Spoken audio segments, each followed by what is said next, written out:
bienvenue, chers bâtisseurs, à cette nouvelle émission, ce nouvel épisode du Code.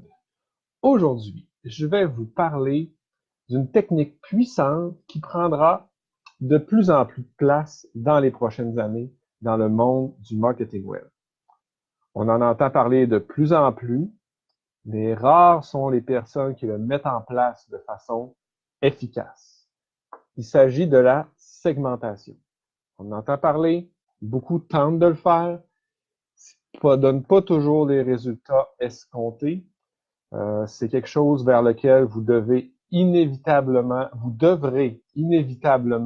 aller dans les prochaines années. Ça n'a pas besoin d'aujourd'hui, comprenons-nous bien, mais vous devez commencer à vous informer de ce que c'est, ce que ça implique, vers quoi on s'en va, parce que dans un monde où on est de plus en plus inondé de publicité en ligne, que ce soit Facebook, YouTube, on voit toujours des publicités. Donc, plus on va voir des publicités, plus les gens vont être inondés de toutes parts, plus la segmentation va avoir sa valeur. Donc, je vous explique en détail. Je vais vous en parler en faisant référence à la méthodologie Ask, qui a été popularisée par Ryan Levesque. Je ne sais pas si vous voyez. Ça c'est un exemple, c'est un des livres, un livre que j'ai lu sur le sujet, dont je vais m'en inspirer un petit peu, donc histoire de m'assurer de respecter les droits d'auteur, je vais vous en parler. Mais je vais quand même y ajouter ma touche personnelle basée sur moi, l'expérience que j'ai vécue avec quelques clients où on a mis en place un certain niveau de segmentation dans les 2 dernières années, je vous dirais. Donc, si vous êtes en affaires pour longtemps, si vous voulez perdurer, vous devez savoir que ça existe pour être prêt quand votre entreprise sera au bon stade. Donc, concrètement, aujourd'hui, je vais aborder les étapes d'une segmentation, donc comment s'y prendre pour en arriver à segmenter et savoir quoi segmenter, les pièges à éviter, le niveau où votre entreprise doit être pour que le coût justifie l'investissement que vous allez faire pour intégrer une segmentation dans votre entreprise, que ce soit un investissement en argent si vous vous aidez d'experts pour le faire, mais aussi et surtout en temps. Parce que, il faut pas se le cacher, aller vers une segmentation, le plus on va creux là-dedans, le plus ça va nécessiter des investissements en temps importants.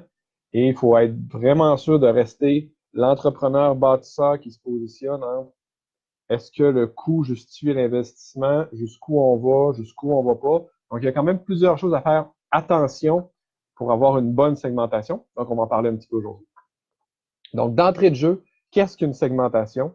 Qu'est-ce que la segmentation, en fait?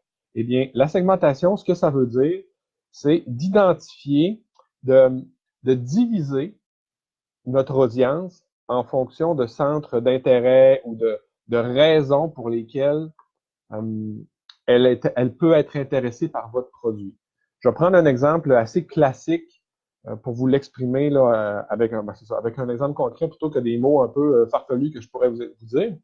Sur le fond, prenons un exemple de quelqu'un qui aura un programme ou un accompagnement sur la perte de poids, par exemple. Donc, on peut avoir différents types de clients à l'intérieur de ça. Et ce qui va venir segmenter notre clientèle en différents profils, ça va beaucoup être basé sur l'avatar. Donc, par exemple, on pourrait, là, je vais y aller sommairement, mais disons, on pourrait avoir un client dans un objectif de perte de poids, un client, une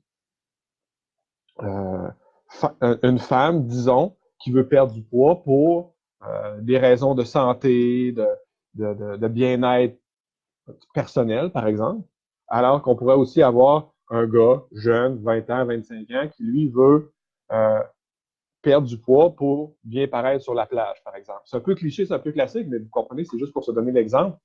Donc, évidemment, on a 2 profils bien différents, et selon le profil où on est, ben, sur les pages de vente qu'on va promouvoir ou dans le discours qu'on va tenir, ça va changer. Donc, si je suis sous le chapeau de la personne qui veut améliorer sa santé, par exemple, son bien-être, ben, je ne mettrai pas à l'avant-plan dans les avantages de pouvoir être sur une plage, je disais, pouvoir être capable de courir un marathon ou un sprint, parce que c'est pas ça l'objectif. Je vais plutôt mettre à l'avant les bénéfices de la santé, être là pour les enfants plus longtemps, pouvoir jouer avec les enfants, se sentir énergisé. Alors que si, au contraire, je suis le profil qui veut ça pour la plage, ben mettre en avantage des éléments plus, bon, je ne veux pas dire ça négativement, mais peut-être plus matérialistes ou euh, plus axés sur cette valeur-là, qui est pas mauvaise, soit dit en passant. C'est juste des objectifs différents et la personne n'est pas mauvaise parce que là, cet objectif-là lié à la perte de poids, mais c'est deux façons de faire différentes et donc deux façons de penser. Et clairement, si on prend l'hypothèse, par exemple, d'une page de vente, disons, plus générale, ben là, on va faire un mélange des avantages de la perte de poids selon un élément de bien-être ou un élément de paraître, exemple. Ça va être mélangé. Si on fait une segmentation, c'est qu'on va avoir une page de vente pour les personnes qui veulent un bien-être, dans lesquelles on va mettre de l'avant-plan et beaucoup d'emphase sur les bénéfices liés au bien-être, à l'énergie, à la santé. Et peut-être qu'on va utiliser certains des avantages liés au paraître, mais on va les mettre plus bas dans la page ou dans les communications. Alors que si on est de l'autre côté, on va faire l'inverse. On va mettre en avant les avantages plus liés au paraître et on va venir comme ajouter à l'argumentaire en mettant des éléments plus énergie, santé, bien-être et tout ça. Donc, on va vraiment jouer au travers de notre séquence de vente, de notre tunnel de vente. On va jouer en fonction de ça. Donc, plus on réussit à être capable d'identifier nos différents types de clients, plus on peut aller vers une segmentation qui va leur parler plus. Et plus on parle le langage de nos clients, plus à travers cette marée de publicité, plus on va avoir un message qui va les interpeller dès le premier niveau, qui est la publicité, par exemple, qu'on pourrait faire, parce qu'on leur parle tellement, au lieu de dire perte de poids en général, on va dire, là, j'y vais sommaire, évidemment, c'est plus réfléchi que ça, on va mettre un message. Au lieu de mettre un message universel perte de poids, on va mettre un message perte de poids versus lié au bien-être et perte de poids lié, exemple, au paraître. Donc, deux messages de vente. Et là, la personne qui a besoin, qui veut perdre du poids pour une notion de bien-être, ben, va être aspirée par le message bien-être, alors qu'elle aurait peut-être moins été dans un message universel où là, on mélange un peu tout le monde. Donc, plus on va avancer dans les prochaines années, plus ces éléments-là vont prendre de l'importance, du moins selon moi. Par la suite, ce que je voulais vous mentionner avec ça, les étapes d'une bonne segmentation. Donc, premièrement, il faut aller sonder notre clientèle, il faut connaître notre avatar pour être capable de voir quelles sont ces raisons pour lesquelles il souhaite acquérir le produit que vous proposez. Donc, on va aller chercher soit un sondage ou simplement si vous connaissez votre clientèle beaucoup, on va analyser cette clientèle-là et on va essayer d'en ressortir entre 3 et 5 grandes catégories. Donc, on a l'étape de sonder et de sonder notre avatar. Ensuite, on va essayer d'identifier, en analysant tout ça, sortir 3 à 5 grandes catégories basées sur nos réflexions d'avatar qu'on aura déjà fait pour identifier une catégorie perte de poids versus bien-être, une catégorie perte de poids versus bien paraître sur la plage, une catégorie perte de poids versus performance sportive, par exemple. Donc, 3 grandes catégories avec 3 messages différents, 3 approches de vente différentes. Donc, une fois qu'on a identifié nos catégories, on va utiliser concrètement la segmentation dans notre business en général. Oui, sur des pages de vente, mais aussi à travers des emails qu'on envoie selon la catégorie de chacun, parce qu'on va essayer d'identifier à travers notre audience actuelle dans quelle catégorie chacune de ces personnes-là fait partie. Et disons que j'envoie un message pour promouvoir un programme, ben je vais écrire 3 messages, 3 courriels similaires, mais différents en fonction de sa catégorie. Et pour une même séquence, ben, 3 messages vont partir. On a fait des mandats parfois où on avait jusqu'à 75 messages qui étaient rédigés sur une séquence de 15, 20, 25 jours en fonction des catégories, justement. Et En bout de ligne, chaque personne ne pouvait pas recevoir plus que 10 messages. Et pour ça, on en a quand même rédigé 70, 75. Ce qui amène à dire que il faut faire attention, puis là, je bascule vers les pièges. Il faut faire attention lorsqu'on fait de la segmentation parce que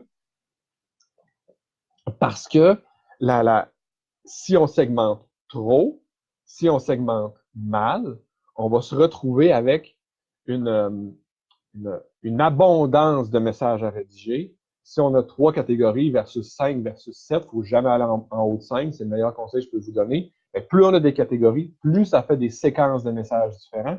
Donc, si on a une séquence de messages qui a 10 messages dedans sur 15 jours, par exemple, si on a 3 catégories, ça fait 30 messages. Oui, ils vont se ressembler, mais il faut quand même venir ajuster chacun des messages. Ensuite, chacun des messages va passer sur une page de vente. Mais on n'aura pas juste une page de vente, on va en avoir 3. Donc, il faut demeurer faut pas aller trop loin dans la segmentation parce qu'on se perd et parce qu'on se perd et ça devient ingérable. Et de la même façon, il faut être très rigoureux quand on décide quelles vont être nos catégories. Il ne faut pas se tromper parce que si on se trompe, on vient qu'à faire des efforts inutiles. Donc, normalement, lorsqu'on fait une segmentation, on devrait avoir les taux de conversion augmentés.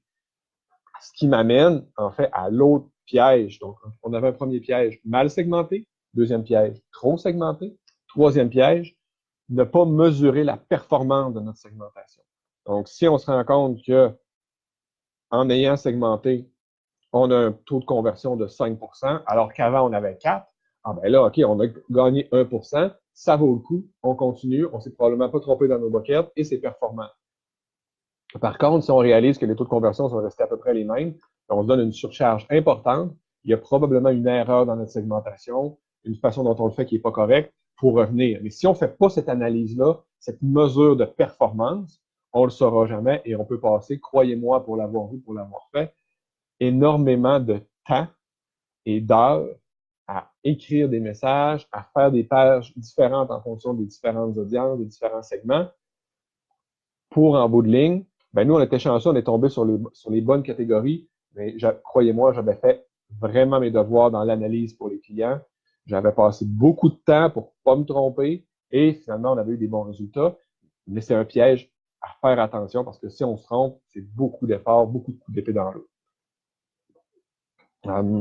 Donc, ça, c'était pour les volets des pièges. Maintenant, ça m'amène sur le dernier point qui est plus bref, je vous dirais, mais qui est quel niveau d'entreprise doit-on avoir avant d'aller vers une segmentation?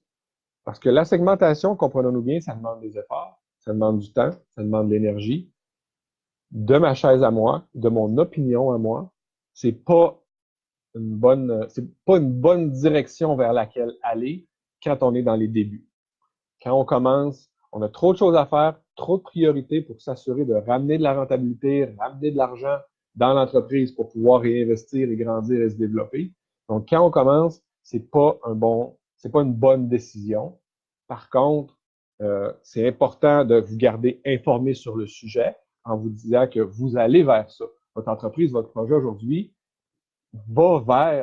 vise à vous amener vers des résultats, vers du succès, vers de la réussite pour prendre votre rôle de bâtisseur et votre chapeau de bâtisseur de plus en plus. Et là, à ce moment-là, la segmentation va devenir pertinente.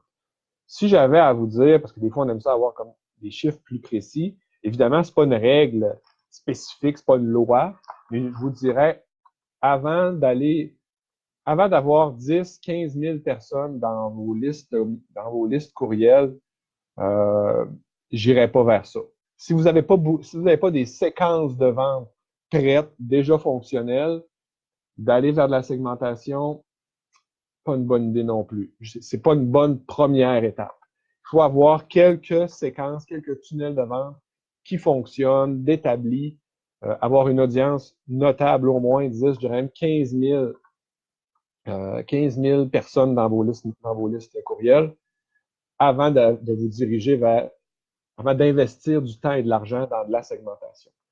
Je vous dirais aussi, si j'avais à établir une espèce de ligne en niveau de revenus, si votre entreprise a des niveaux de revenus inférieurs à 100 000, je dirais, continuez de vous tenir au courant de la segmentation. Sachez que vous en allez vers ça.